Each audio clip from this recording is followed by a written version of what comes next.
శ్రీ గురుభ్యో నమః శ్రీ మహాగణపతి నమః 26వ తారీఖున మనకు శివరాత్రి మహోత్సవం జరుగుతుంది. ఈ జాగరణ సమయంలో వచ్చేటప్పటికి శివభక్తి శివతత్వాన్ని అనేది మనం తెలుసుకోవాలి. ఎందుకంటే మనకు ఆది శంకరాచార్యులు శివతత్వాన్ని గురించి పూర్తిగా చెప్పడం జరిగిందనమాట.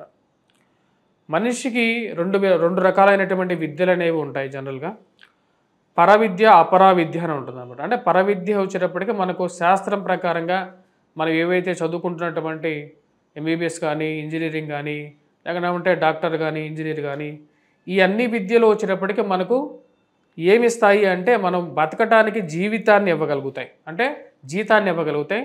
ఆ జీతంతో పాటు మనకు కావాల్సినటువంటి తిండిని గౌరవాన్ని గుర్తింపుని ఇవ్వగలుగుతాయి. మరి దైవాన్ని ఎలా పొందగలుగుతాం అని చెప్పి దాని గురించి చెప్పడం జరిగిందనమాట.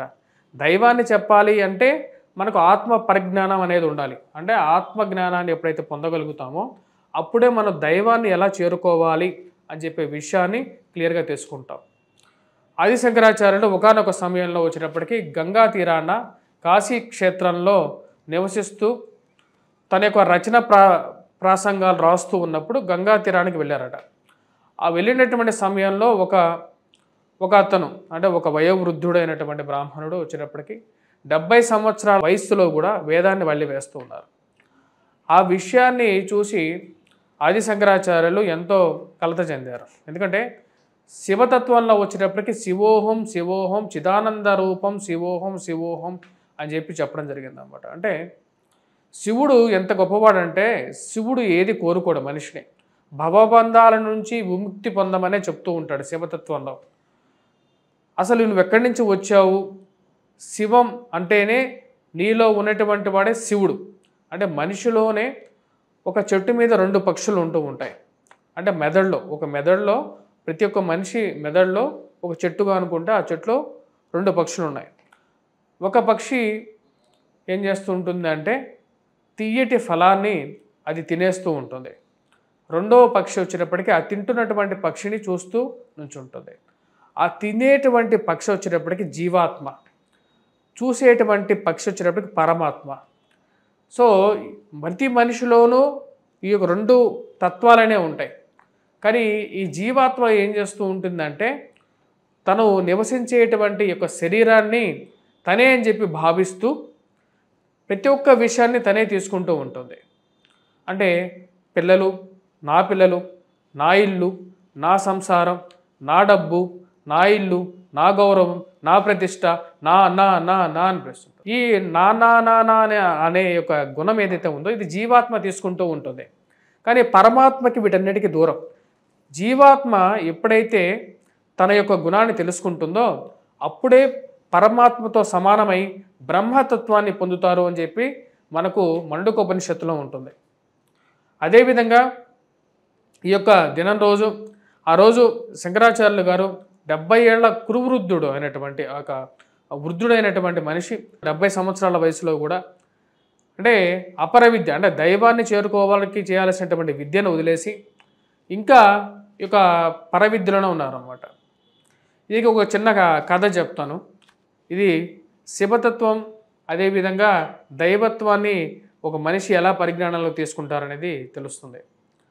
ఒక మనిషి ఎక్కడో చదివారంట గ్రంథాల్లో, తను చనిపోయే సమయానికి శివ శివ శివ అని చెప్పేసి నారాయణ నారాయణ నారాయణ అని చెప్పి 3 సార్లు ఉంటే తనకి విష్ణులోక ప్రాప్తి శివలోక ప్రాప్తి పొందుతానని చెప్పేసి ఒక గ్రంథంలో చదవడం జరిగింది.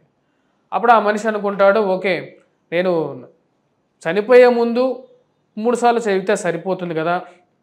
అంటే సమయాపాలన మన ఇంట్లో మన పెద్దవాళ్ళు వీళ్ళు చెప్తుంటారు అన్నమాట చిన్నపిల్లలకి, నీకు అప్పుడే ఈ పూజలు పునస్కారాలు అవసరం లేదని చెప్పేసి వీళ్ళే వాళ్ళని చెడగొడుతుంటారన్నమాట. వీళ్ళే వాళ్ళని ఆ పూజ కార్యక్రమాల్లో కూర్చొనివ్వరు, చేయనివ్వరు. వాళ్ళకి పిల్లలకి ఇంట్రెస్ట్ ఉన్నా సరే వాళ్ళు రానివ్వరు.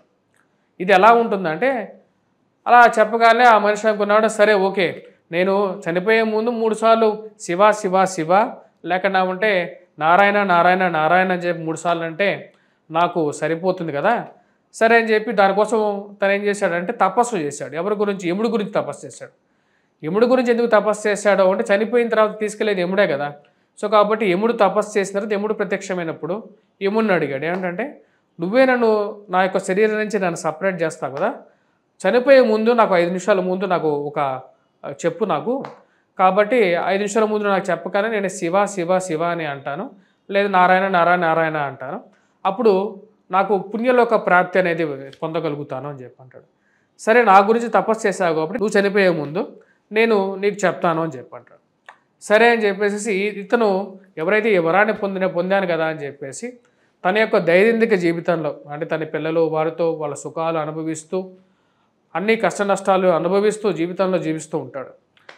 కానీ ఒకానొక రోజు తను హఠాత్తుగా చనిపోతాడు. అప్పుడు యముడి దగ్గరికి వెళ్ళటం జరుగుతుంది అన్నమాట. యముడి దగ్గరికి వెళ్ళిన తర్వాత తను అడుగుతాడు యముడిని, నేను నీకు చెప్పాను కదా నువ్వు నాకు 5 నిమిషాల ముందు నాకు రిమైండర్ చేయమని, నేను చెప్పకుండా నువ్వు చంపేశావు, నన్నేమో నీ దగ్గరికి తీసుకొచ్చారు, ఇప్పుడు చెప్పు నేను ఎందుకు ఇలా చేశావు, నీ వరం ఏమైనట్లా అంటే, ఓరి పిచ్చివాడా నేను నీకు 3 సార్లు నేను ఆల్రెడీ రిమైండ్ చేశాను, నేను జ్ఞాపకం చేశాను, అయినా సరే నువ్వు అన్నీ వదిలేసేసి ఇలా చేస్తున్నావు అన్నాడు. ఎప్పుడు చేసావో చెప్పు అంటాడు. మొదటిసారి నీకు ఎప్పుడైతే 35 ఏళ్ల వయసులో నీకు పళ్ళు ఊడే చూసావా, ఆ సమయంలో నీకు ఆల్రెడీ చెప్పాను, అయినా సరే నువ్వు అవన్నీ పట్టించుకోకుండా పళ్ళకి పళ్ళ సెట్ పెట్టుకొని క్లిప్పింగ్స్ అవి పెట్టుకొని మేనేజ్ చేసుకుంటూ యువకుడిలాగా నువ్వు భావిస్తూ జీవించడం మొదలుపెట్టావు అంటాడు. సరే రెండోసారి ఎప్పుడు చెప్పావు చూడు చెప్పు అంటాడు. రెండోసారి ఎప్పుడు చెప్పాను అంటే, నీకు బట్ట తల వచ్చింది చూసావా, నీకు జుట్టంతా రాలిపోయి తెల్ల జుట్టు వచ్చింది చూసావా, ఆ సమయంలో నేను నీకు గుర్తు చేశాను, నీ శరీరంలోనే మార్పు చేశాను, అయినా సరే నువ్వు అవన్నీ పట్టించుకోకుండా విగ్గు పెట్టుకోవటం కలర్ వేసుకోవటం ద్వారా నువ్వు అది కూడా మేకప్ చేసేసావు అంటాడు. సరే ఇదంతా కాదు, మూడోసారి ఎప్పుడు చెప్పావు చెప్పు అంటే, నీకు హార్ట్కి స్టంట్ పడింది చూసావా, ఆ స్టంట్ పడినప్పుడు కూడా నేను గుర్తు చేశాను, నీకు హార్ట్ బైపాస్ సర్జరీ చేయించుకొని నువ్వు మళ్ళీ అదే విధంగా బతకడం ఆరంభించావే కానీ నువ్వు అనుకున్నటువంటి విషయాన్ని చేయలేదు అంటారు. అంటే మనిషి ఎప్పటికీ తన యొక్క తత్వాన్ని మార్చుకోవడానికి మారట్లేదు. సో మనిషి రేపు రేపు రేపు అనుకున్నప్పుడు పిల్లల్ని కూడా మనం ఏంటంటే మనం చెప్పేటువంటి విషయాలు వారికి ఇంట్రెస్ట్ ఉన్నప్పుడు వారికి నేర్పించాలి. ఇంట్లో నేర్పించకపోతే తనకి చిన్నప్పుడు నేర్చుకునేటువంటి విషయ పరిజ్ఞానం పెద్ద అయిన తర్వాత నేర్చుకోవాల్సిన అవసరం లేదు, నేర్చుకోవడానికి ఎక్కదు మెయిన్. ఎందుకంటే తన యొక్క దైనందిక జీవితంలో తను కూడా ఇలాగే జీవించాలి అని చెప్పి నిర్ణయించుకొని తన జీవితంలో ముందుకు వెళ్తాడు. ఇలా మనిషి తన యొక్క జీవితంలో ఉన్నటువంటి బంధాలతో కట్టేసినటువంటి వాడే ఆ యొక్క బంధాలు ఇరుక్కుపోయి తన యొక్క జీవితంలో విముక్తి పొందాలి అంటే అది శివుడి ద్వారానే పొందుతుంది. ఇక శివరాత్రి రోజున మనం చేసేటువంటి అభిషేకంలో ఉన్నటువంటి గుణం అనేది ఒకటి ఉంది, అది కూడా చెప్పడం జరుగుతుంది. అది ఏంటంటే మన శివలింగంలో ఇప్పుడు మన విష్ణు విగ్రహాలు కానీ విష్ణుమూర్తి విగ్రహాలు కానీ వెంకటేశ్వర స్వామి విగ్రహాలు కానీ చూసినట్లయితే పైనుంచి మనం అభిషేకం చేసినట్లయితే అభిషేకంలో ఉన్నటువంటి జలం కానీ లేకపోతే ఫలోదికాలు కానీ ఎక్కడ చోట ఇరుక్కుపోవడం అనేది జరుగుతుంది. కానీ శివతత్వంలో వచ్చినప్పటికీ శివాభిషేకం చేస్తే ఎక్కడ ఏది మిగలదు, ఎందుకంటే పైనుంచి మొత్తం లింగ రూపమే. ఆ లింగ రూపంలో వచ్చినప్పటికీ పైనుంచి మనం పోసేటువంటి ఈ ఫలాలు కానీ మరియు అదేవిధంగా జలం కానీ ఏమేసినా సరే అలా జారిపోతుంది. అంటే మనకు శివుడికి ఏమీ వద్దు అంటాడు. నువ్వు శివుడికి ఏమి ఇస్తావు, శివుడే నేను సృష్టించాడు కదా, శివుడే నేను సృష్టించినప్పుడు శివుడికి నువ్వేమి ఇస్తావు, శివుడికి నువ్వేమి ఇవ్వాల్సిన అవసరం లేదు. శివుడికి నువ్వు ఇవ్వాల్సింది నీ యొక్క కృతజ్ఞతనే ఇవ్వాలి. నీలో ఉన్నటువంటి శివుడిని నువ్వు గుర్తించాలి. ప్రతి మనిషిలో ఇందాక చెప్పినటువంటి విధంగానే ప్రతి మనిషిలోనూ ఉండేటువంటి శివతత్వాన్ని శివుణ్ణి గుర్తించినప్పుడే నిజమైనటువంటి జ్ఞానాన్ని ఆత్మజ్ఞాన పరిశుద్ధి పొందడం అనేది జరుగుతుంది. ఇదే ఆది శంకరాచార్యులు చెప్పడం జరిగింది అన్నమాట. స్వస్తి.